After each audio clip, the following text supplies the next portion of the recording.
ಇವತ್ತಿನ ದಿನ ನಾವು ನಿಮ್ಮ ಮಕ್ಕಳ ಯಶಸ್ಸಿಗೆ ವಾಸ್ತು ಸಲಹೆಯ ಬಗ್ಗೆ ಈ ವಿಡಿಯೋದಲ್ಲಿ ತಿಳಿದುಕೊಳ್ಳೋಣ. ಮಿಸ್ ಮಾಡದೆ ನೋಡಿ ಮತ್ತು ಇಷ್ಟ ಆದರೆ ಸಬ್ಸ್ಕ್ರೈಬ್ ಆಗಿ.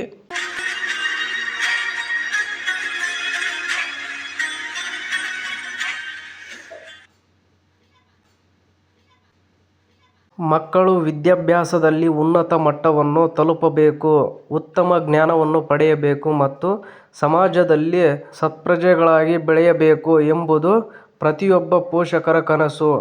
ಈ ಮಹತ್ವಾಕಾಂಕ್ಷೆಯನ್ನು ಈಡೇರಿಸಲು ಖ್ಯಾತ ಜ್ಯೋತಿಷಿ ಮತ್ತು ವಾಸ್ತುಶಾಸ್ತ್ರಜ್ಞರಾದ ಡಾಕ್ಟರ್ ಬಸವರಾಜ್ ಗುರೂಜಿಯವರು ತಮ್ಮ ನಿತ್ಯ ಭಕ್ತ ಕಾರ್ಯಕ್ರಮದಲ್ಲಿ ವಾಸ್ತುಶಾಸ್ತ್ರ ಆಧಾರಿತ ಮತ್ತು ಆಧ್ಯಾತ್ಮಿಕ ಪರಿಹಾರಗಳನ್ನು ನೀಡಿದ್ದಾರೆ.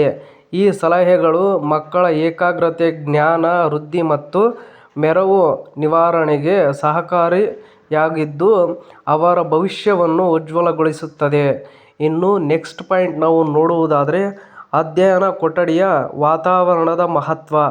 ಅಧ್ಯಯನ ಕೊಠಡಿಯ ವಾತಾವರಣದ ಮಹತ್ವದ ಬಗ್ಗೆ ನಾವು ನೋಡುವುದಾದರೆ, ಮಕ್ಕಳು ಓದುವ ಅಧ್ಯಯನ ಕೊಠಡಿಯು ಅವರ ಮನಸ್ಸಿನ ಮೇಲೆ ಹೆಚ್ಚಿನ ಪರಿಣಾಮ ಬೀರುತ್ತದೆ.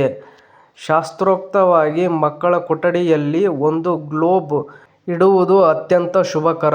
ಇದು ಕೇವಲ ಅಲಂಕಾರಿಕ ವಸ್ತುವಲ್ಲ, ಬದಲಿಗೆ ಮಕ್ಕಳ ಮನಸ್ಸಿನ ವಿಕಾಸವನ್ನು ಹೆಚ್ಚಿಸಿ ಬುದ್ಧಿಶಕ್ತಿಯನ್ನು ವೃದ್ಧಿಸುತ್ತದೆ. ಗ್ಲೋಬ್ ಪೃಥ್ವಿ ತತ್ವವನ್ನು ಪ್ರತಿನಿಧಿಸುತ್ತದೆ ಮತ್ತು ಪ್ರತಿದಿನ ಕನಿಷ್ಠ 2 ನಿಮಿಷಗಳ ಕಾಲ ಅದನ್ನು ತಿರುಗಿಸಿ ನೋಡುವುದರಿಂದ ಜ್ಞಾನ ವೃದ್ಧಿ ಮತ್ತು ಹೊಸ ಆಲೋಚನೆಗಳು, ಏಕಾಗ್ರತೆ ಮತ್ತು ಒತ್ತಡ ನಿವಾರಣೆ ಸಹಾಯವಾಗುತ್ತದೆ. ಇನ್ನು ನೆಕ್ಸ್ಟ್ ಪಾಯಿಂಟನ್ನು ನಾವು ನೋಡುವುದಾದರೆ, ಕೊಠಡಿಯಲ್ಲಿ ಅನಗತ್ಯ ವಸ್ತುಗಳು, ವಿಶೇಷವಾಗಿ ಹೆಚ್ಚಿನ ಎಲೆಕ್ಟ್ರಾನಿಕ್ ಉಪಕರಣಗಳಾದ ಫ್ರಿಡ್ಜ್, ವಾಷಿಂಗ್ ಮಿಷಿನ್, ಟಿವಿಗಳನ್ನು ಇಡುವುದನ್ನು ತಪ್ಪಿಸಬೇಕು. ಇಂತಹ ವಸ್ತುಗಳು ಏಕಾಗ್ರತೆಗೆ ಅಡ್ಡಿಯಾಗಬಹುದು. ಲ್ಯಾಪ್ಟಾಪ್ಗಳನ್ನು ಓದುವ ಉದ್ದೇಶಕ್ಕಾಗಿ ಮಾತ್ರ ಬಳಸಬೇಕು. ಅಧ್ಯಯನ ಕೊಠಡಿಯು ಪ್ರಶಾಂತವಾಗಿರಬೇಕು. ಸಣ್ಣ ಹಸಿರು ಗಿಡಗಳನ್ನು ಇಡುವುದು ಮತ್ತು ಗೋಮಾತೆಯ ಭಾವಚಿತ್ರವನ್ನು ಇಡುವುದು ಉತ್ತಮ ವಾತಾವರಣವನ್ನು ಸೃಷ್ಟಿಸುತ್ತದೆ. ಕೊಠಡಿಯಲ್ಲಿ ಕತ್ತಲು ಇರಬಾರದು, ಸಾಕಷ್ಟು ಬೆಳಕು ಬೀಳುವಂತಿರಬೇಕು. ನೈಋತ್ಯ ಅಥವಾ ಈಶಾನ್ಯ ಭಾಗದ ಕೊಠಡಿಗಳು ಅಧ್ಯಯನಕ್ಕೆ ಉತ್ತಮವೆಂದು ಪರಿಗಣಿಸಲಾಗುತ್ತದೆ.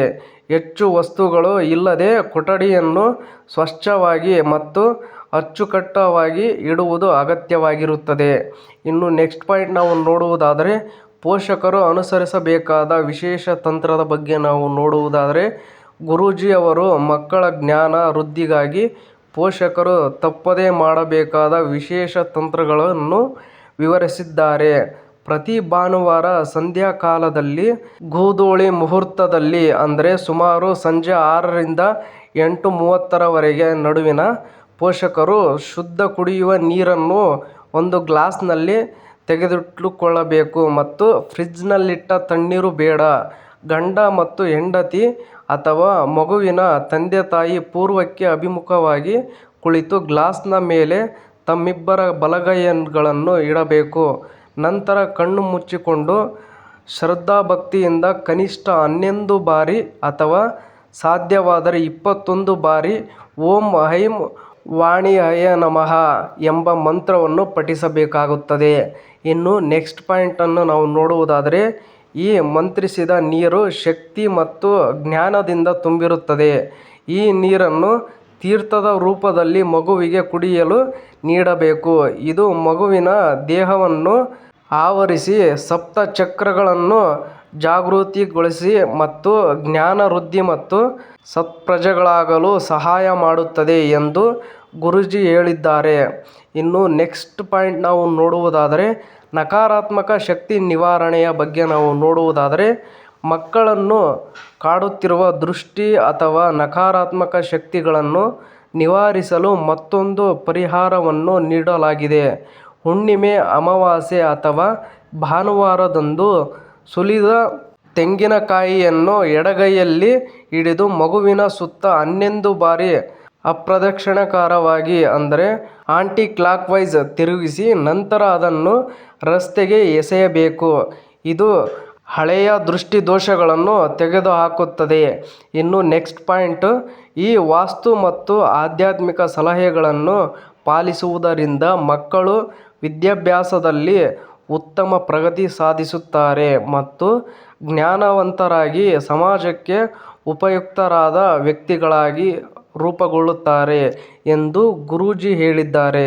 ಇನ್ನು ಇದೇ ತರಹದ ಆಧ್ಯಾತ್ಮಿಕ ಸುದ್ದಿಗಳು ಆಗಲಿ ಮತ್ತು ಜಾಬ್ಸ್ ಆ್ಯಂಡ್ ಎಜುಕೇಷನ್ ಅಪ್ಡೇಟ್ಸ್ಗಳಾಗಲಿ ಸುದ್ದಿಗಳನ್ನು ಓದಲು ನಿಮ್ಮ ಜಾಬ್ಸ್ ಆ್ಯಂಡ್ ಎಜುಕೇಷನ್ ಅಪ್ಡೇಟ್ ಚಾನಲ್ಗೆ ಸಬ್ಸ್ಕ್ರೈಬ್ ಆಗಿ. ಈ ವಿಡಿಯೋವನ್ನು ನೋಡುತ್ತಿರುವವರು ಇನ್ನೂ ಯಾರ್ಯಾರು ಸಬ್ಸ್ಕ್ರೈಬ್ ಆಗಿಲ್ವೋ ಪ್ಲೀಸ್ ಎಲ್ಲರೂ ಸಬ್ಸ್ಕ್ರೈಬ್ ಆಗಿ ನಿಮ್ಮ ಜಾಬ್ಸ್ ಆ್ಯಂಡ್ ಎಜುಕೇಷನ್ ಅಪ್ಡೇಟ್ ಚಾನಲ್ಗೆ ಸಪೋರ್ಟ್ ಮಾಡೋದನ್ನು ಮರಿಬೇಡಿ. Thank you for watching friends. ಎಲ್ಲ ನನ್ನ ಸ್ನೇಹಿತರಿಗೂ ಧನ್ಯವಾದಗಳು.